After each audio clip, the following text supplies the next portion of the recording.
Hello and welcome to Technically Explain. Prepare get general in 21 days series में ये है lecture number 16 और इस लेक्चर में हम कंप्रीहेंशन डिस्कस करेंगे। तो चलिए जी लेक्चर शुरू करते हैं। The strength of the electronics industries in Japan is the Japanese ability to organise production and marketing rather than their achievements in original research. अच्छा, जो कंप्रीहेंशन का सबसे पहला सेंटेंस होता है वो सबसे ज़्यादा क्रिटिकल होता है, क्योंकि वो आपको बताता है कि आने वाला पैराग्राफ किस चीज़ के बारे में है। अच्छा, उस पहले सेंटेंस में भी एक ऐसा वर्ड मौजूद होता है जो कि सारे सेंटेंस को क्लियर कर देता है। अब देखिए, उसमें लिखा है the strength of the electronics industry in Japan. अब इलेक्ट्रॉनिक इंडस्ट्री की बात हो रही है जापान की, और उसकी पायदारी की बात हो रही है, उसकी मजबूती की बात हो रही है, और बात हो रही है कि वो किस वजह से मजबूत है। लिख रहा है आगे, is the Japanese ability to organise production and marketing. ये उसने उसकी वजह बता दी कि जापानीज इंडस्ट्री क्यों मजबूत है, क्यों अच्छी है। ऑर्गेनाइज प्रोडक्शन एंड मार्केटिंग की वजह से। तो ये जो आपका मार्केटिंग वर्ड है ना, ये सबसे क्रिटिकल वर्ड है। मतलब ये है कि जापानीज़ के जो इलेक्ट्रॉनिक इंडस्ट्री है वो किस वजह से अच्छी है, वो मार्केटिंग की वजह से अच्छी है, rather than their achievements in original research. किस वजह से नहीं अच्छी, ओरिजिनल रिसर्च की वजह से। ठीक है जी। अब जापानीज़ की जो इलेक्ट्रॉनिक इंडस्ट्री है वो अच्छी है, उसकी अच्छी होने की क्या रीज़न है according to author. According to author उसकी रीज़न है मार्केटिंग। उसकी रीज़न ओरिजिनल रिसर्च नहीं है, उसकी रीज़न मार्केटिंग है। ये उसने पहला स्टेटमेंट बता दिया। अब ये पहला स्टेटमेंट आपको क्लियर हुआ तो आपको पूरी पैराग्राफ की आसानी के साथ समझ आ जाएगी। The British are generally recognized as far more inventive collection of individuals but never seem to exploit what they invent। अच्छा, पहले उसने जापानीज़ की बात कर दी कि जी उनके इलेक्ट्रॉनिक इंडस्ट्री अच्छी है। किस वजह से अच्छी है? मार्केटिंग की वजह से अच्छी है। ओरिजिनल रिसर्च उनका इतना खास नहीं है, लेकिन मार्केटिंग अच्छी है, इसलिए इसकी इलेक्ट्रॉनिक इंडस्ट्री अच्छी है। अब वो कह रहे हैं कि जो ब्रिटिश हैं वो ज़्यादा इन्वेंटिव हैं। ठीक है जी, वो ज़्यादा क्रिएटिव हैं। ठीक है, लेकिन never seem to exploit what they invent. अब अगेन वो ब्रिटिश की मार्केटिंग स्ट्रेटेजी को क्रिटिसाइज कर रहा है कि उसकी मार्केटिंग इतनी अच्छी नहीं है, इसीलिए उनकी इंडस्ट्री अच्छी नहीं है।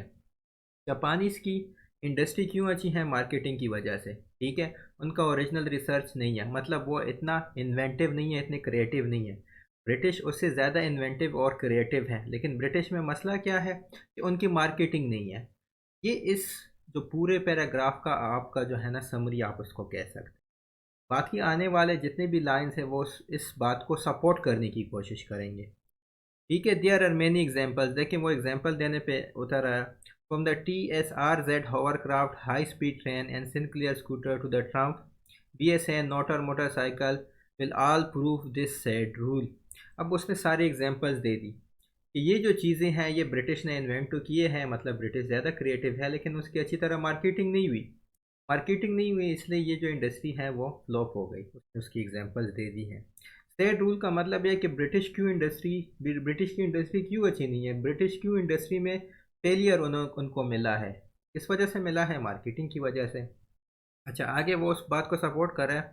The Japanese were able to explore their strengths in marketing and development. ठीक है जी, वही मार्केटिंग दोबारा बात आ गई। वही उसने दोबारा जो पहले लाइन में उसने बात कही थी ना, उसने उसने दोबारा कह दी कि जी जो है ना जापानीज़ की मार्केटिंग अच्छी है, मार्केटिंग एफिशिएंसी अच्छी है, वो डेवलपमेंट में अच्छे हैं। ठीक है, इन्वेंटिव नहीं है लेकिन डेवलपमेंट में अच्छे हैं। Many years ago, their success was at first either not understood in the West or was dismissed as something which could have been produced only at their low price।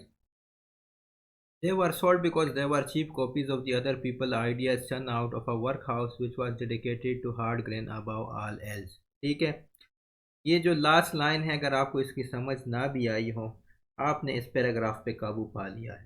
ठीक है, क्या कहा है पैराग्राफ में कि जापानीज की electronic industry या Japanese industry अच्छी है, किस वजह से अच्छी है? मार्केटिंग स्ट्रेटेजी की वजह से। जापानीज इतना इन्वेंटिव नहीं है, क्रिएटिव नहीं है।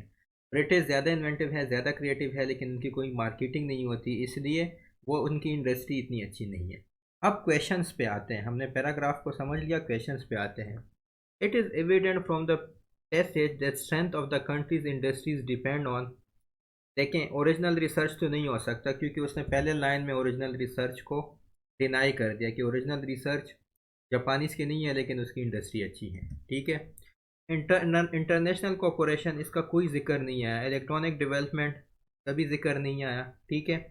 जिक्र डेडिकेटेड वर्कफोर्स का आया। जब आपके पास डेडिकेटेड वर्कफोर्स होगा तभी जाके आपकी डेवलपमेंट होगी, तभी जाके आप अच्छी तरह मार्केटिंग कर पाएंगे। तो इसका आंसर आपके पास सी हो गया। The said rule mentioned in the passage refers to. अच्छा, मैंने कहा ना, ये जो सेड रूल है ये आपको एग्जांपल्स दे रहा है। ये इसने एग्जांपल दे दी उसका सेड रूल का है। सेड रूल क्या का है? वो ब्रिटिश के फेलियर की बात कर रहा था कि ब्रिटिश की इंडस्ट्री अच्छी नहीं है। तो सेड रूल का क्या मतलब? The inability of the Japanese to be inventive like the British. देखें, ये बात उसने ज़रूर कही है, लेकिन इसने ये कहा है कि इन्वेंटिव होना इतना ज़रूरी नहीं है। आपकी इंडस्ट्री मार्केटिंग पे डिपेंड करती है, इन्वेंटिंग पे नहीं। तो ये गलत है। The inability of the British to be industrious like the Japanese, इसका कोई जिक्र नहीं है। The lack of variety in Japanese invention, इसका कोई जिक्र नहीं है। The poor marketing ability of British, देखें ये एग्जैक्टली यही बात उसने फर्स्ट टू लाइंस में की है। तो said rule refers to the poor marketing ability of the British. Next, according to the passage, prosperity industry depends upon, prosperity कहते हैं खुशहाली को। मैंने आपसे पहले लाइन में कहा है कि जापानीज की इंडस्ट्री क्यों अच्छी है? मार्केटिंग की वजह से। इधर आप मार्केटिंग एबिलिटी आपके पास ठीक आंसर है। प्रोडक्टिविटी, इन्वेंटिवनेस, एक ही बात है। प्रोडक्टिविटी और इन्वेंटिवनेस तो जो पैराग्राफ में बताया गया था कि ब्रिटिश की अच्छी है, लेकिन उनकी इंडस्ट्री नहीं अच्छी। तो इंडस्ट्री, प्रोस्पेरिटी इंडस्ट्री इन दो चीज़ों पे नहीं डिपेंड करती और ना ही इस चीज़ का कोई जिक्र है। तो आपके पास सी ऑप्शन ठीक हो गया। The TSRZ hovercraft, high speed train, Sinclair scooter etcetera are the symbols of. अच्छा, ये आपको बेसिकली ब्रिटिश फेलियर बताते हैं। ये जो इन्होंने एग्जांपल दी थी ना, ये सारे जो थर्ड लाइन में उसने एग्जांपल दी थी, ये सेड रूल को बता रहे हैं। सेड रूल क्या है? ब्रिटिश फेलियर का। ब्रिटिश क्यों फेल हुआ? कि जी वो क्रिएटिव थे, इन्वेंटिव थे, नई नई चीज़ें ईजाद करते थे, लेकिन मार्केटिंग एबिलिटी नहीं थी। तो उसको सपोर्ट करने के लिए उसने ये जो है ना एग्जांपल्स दिए थे। तो they are the symbols of British failure. The main theme of the passage, main theme क्या था? मेन थीम यही था कि मार्केटिंग आपकी अच्छी होगी, आपकी इंडस्ट्री मतलब अच्छी होगी। तो क्या इलेक्ट्रॉनिक इंडस्ट्री इन जापान, देखिए वो उसने इलेक्ट्रॉनिक इंडस्ट्री का जिक्र किया था, लेकिन उसकी जो स्टेटमेंट थी वो इलेक्ट्रॉनिक इंडस्ट्री तक महदूद नहीं थी। ठीक है, वो कुछ और बताना चाहता था। Industrial comparison between Japan and Britain, ये भी नहीं। उसका मेन जो पॉइंट था, the role of marketing efficiency in industrial prosperity, वो आपको ये बताना चाह रहा था कि अगर आपकी मार्केटिंग अच्छी है तो आप प्रॉस्पर कर पाएंगे, आपकी इंडस्ट्री अच्छी होगी। ठीक है। The importance of original research, इसको तो उसने पहले लाइन में डिनाई कर दिया था, तो ये गलत है। तो आपके पास ये जो सी ऑप्शन है वो ठीक है।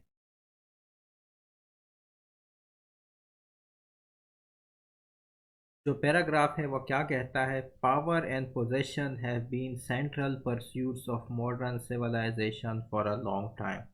अगेन, जो पैराग्राफ का फर्स्ट लाइन होता है वो सबसे ज़्यादा क्रिटिकल होता है, क्योंकि वही आपको बताता है कि आने वाला पैराग्राफ किस बारे में है। अब वो कह रहा है कि पावर एंड पोजेशन, ताकत या आप कह लें इक़्तिदार, पोजेशन मतलब ज़्यादा से ज़्यादा चीज़ों का हुसूल, have been central pursuit, central मतलब मेन, परस्यूट्स मतलब चाह। ठीक है जी। इक़्तिदार यानी कि ताकत और ज़्यादा से ज़्यादा चीज़ों का हुसूल। ठीक है जी, ज़्यादा से ज़्यादा मटेरियल का हुसूल एक मॉडर्न सिविलाइजेशन की बुनियादी चाह रही हैं बहुत अरसे से। ठीक है।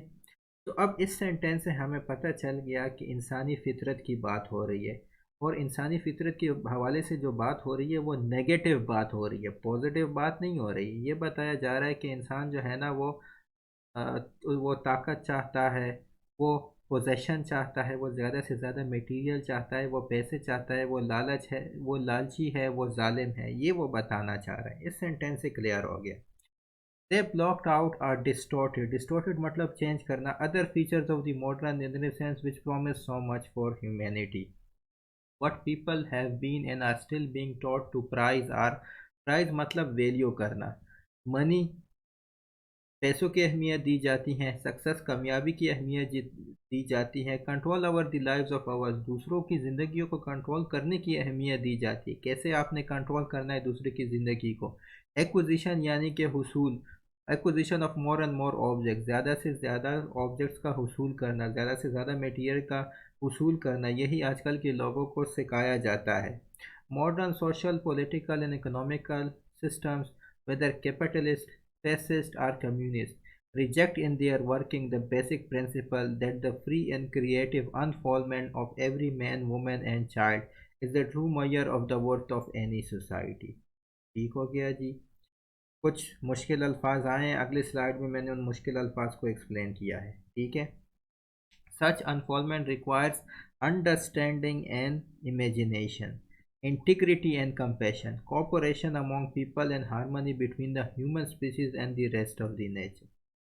अच्छा, acquisitiveness and the pursuit of power have made the modern man an aggressor against everything that is non-human, an exploiter and oppressor of those who are poor, meek and unorganized, logical type which hates and distorts the world and suffers from both acute loneliness and false pride। अच्छा, इसमें कुछ जो मुश्किल अल्फाज है उसको मैंने explain किया है। Pursuits means the act of looking for or trying to find something, यानी कि चाह। ठीक है जी। Power and possession have been the central pursuits of modern civilisation for a long time. ठीक हो गया। डिस्टॉर्टेड मतलब चेंज होना। Prize means to value highly. ठीक है। इस पैराग्राफ में क्या कहा गया है कि लोगों को सिखाया जा रहा है कि वो मनी को हाईली वैल्यूबल समझे, सक्सेस को हाई वैल्यूबल समझे, कंट्रोल ओवर अदर लाइव्स की कोशिश करे, acquisition of more and more object, ज़्यादा से ज़्यादा ऑब्जेक्ट्स का वसूल करे। ठीक है जी। इस तरह capitalist a person who owns or controls a lot of wealth and uses it to produce more wealth, ये कैपिटलिस्ट की डिफिनीशन है। Fascist, a person who supports central government that does not allow any opposition। ठीक है। Communist, a person who believes that all are treated equally। Unfoldment means known to all people। Compassion, sympathy को कहते हैं। इसी तरह integrator भी एक positive word है। The quality of being honest and have strong moral principles। Acquisitiveness, wanting very much to buy or get new possession, ज़्यादा से ज़्यादा चाह का, ज़्यादा से ज़्यादा चीज़ों का हुसूल या ज़्यादा से ज़्यादा चीज़ों की चाह। हारमनी कहते हैं जी पीसफुल एग्जिस्टेंस एग्रीमेंट को। अग्रेसर मीन्स मतलब जो एग्रेसिव होता है या जालिम होता है। ठीक है। Pathological, not reasonable, not sensible, not controllable. Acute means very serious, severe, false. Pride means a high opinion of one self, ये तो ईजी है। अच्छा, तो अब इस पैराग्राफ से हमें क्या पता चला? इस पैराग्राफ से हमें ये पता चला कि ऑथर जो है वो इंसानी नेचर की नेगेटिविटी बता रहा है। वो ये बता रहा है कि इंसान जो है वो ताकत का पुजारी है, इंसान पैसों का पुजारी है, वो सक्सेस का पुजारी है। तो चलिए इस समरी को जहन में रखते हुए हम इसके क्वेश्चंस को सॉल्व करते हैं। अगेन ज़रूरी नहीं है कि आप पूरा पैराग्राफ रीड कर सकें या आप पूरे पैराग्राफ को आपको समझ आए। फर्स्ट लाइन्स रीड करके आप क्वेश्चंस को समझ सकते हैं। ठीक है जी। According to the passage, why has modern man turned out as an enemy of everything that is non-human? ऐसा क्यों है? क्योंकि मैंने आपसे पहले कहा कि वो कह रहा है कि इंसान जो है वो ताकत का पुजारी है। He has been dominated by drives of acquisitiveness and power। तो ये इसमें ए ऑप्शन ठीक है। ठीक हो गया जी। Next, which of the following best describes the behavior of modern man? अच्छा, अगर आप देखें ये जो है ये भी पॉजिटिव है, ये भी पॉजिटिव है और ये भी पॉजिटिव है। ये क्रूल एंड ग्रीडी नेगेटिव है। मैंने क्या कहा कि उसने इंसान का बताया है कि वो बड़ा जालिम है, वो पैसों की कदर करता है, वो कामयाबी के पीछे भागता है, वो चाहता है कि दूसरों की ज़िंदगी को कंट्रोल करे और वो चाहता है कि उसके पास ज़्यादा से ज़्यादा चीज़ें आ जाएँ, उसके पास ताकत आ जाए। तो क्रूल एंड ग्रीडी उसका बिहेवियर है। विच of the following is one of the requirements bringing out the best in a man? इधर ये जो पैराग्राफ गिवन है अगर आप देख सकते हैं, इसमें आपके पास लिखा है सच अनफॉलमेंट रिक्वायर्स अंडरस्टैंडिंग एंड इमेजिनेशन। तो इधर से आपको हिंट मिल गया कि यहाँ जो राइट आंसर है वो आपके पास डी यानी कि अंडरस्टैंडिंग है। अंडरस्टैंडिंग होगी तभी ह्यूमन नेचर बेहतर हो पाएगी, तभी जाके जो है ना एक खुशहाल ज़िंदगी आएगी। ठीक है। Next, two the modern value systems encourage the importance of the which of the following? Again जो ऑथर था वो मॉडर्न वैल्यू सिस्टम्स के ख़िलाफ़ था। वो उसका कह रहा था कि जी वो ताकत का हुसूल की लोगों में बिठाते हैं कि जी आप ताकत को ताकतवर बने, आप ताकत का हुसूल के पीछे जाएं, आप एक्विजिशन ऑफ ऑब्जेक्ट्स के पीछे जाएं। इसका राइट आंसर आपके पास ए है, craving for power and possession. ठीक। Which of the following is most opposite in meaning to the word central as used in the passage? Central जो है वो फर्स्ट सेंटेंस में यूज़ हुआ है, और इधर इसका मतलब है बुनियादी यानी कि मेन पर्पस। ठीक है जी। तो इसका ऑपोजिट वो मांग रहा है, तो इसका ऑपोजिट आपके पास पेरिफेरल होगा, क्योंकि पेरिफेरल साइड को कहते हैं या एज को कहते हैं। तो एक सेंटर होता है, दूसरा पेरिफेरल होता है जो कि साइड होता है। ठीक है जी। जो कि आप कह सकते हैं माइनर भी आप कह सकते हैं, लेकिन इधर माइनर का कोई वर्ड नहीं है, तो इसलिए हम पेरिफेरल को नहीं मानेंगे। The authors appear to be advocating which of the following approaches to be adopted by society। अच्छा, ऑथर क्या चाहता है कि इंसानी जो नेचर है, इंसानी जो माशरा है, वो कौन सा अप्रोच को अडॉप्ट करे, कौन सा अप्रोच अपनाए। देखें, उसने तो ये कह दिया कि जी इंसान क्रूल है, ग्रीडी है, पैसों के पीछे भागता है, लालची है, लेकिन वो चाहता क्या है ये सारी बातें करके? असल में वो चाहता है कि इंसान ह्यूमनिस्टिक अप्रोच अपनाए, इंसानियत की अप्रोच अप्लाई। तो इसलिए इसका जो राइट आंसर है वो आपके पास सी है। Thank you. अगर आपको ये वीडियो पसंद आए, प्लीज़ मेरे चैनल टेक्निकल एक्सप्लेन को सब्सक्राइब कीजिए।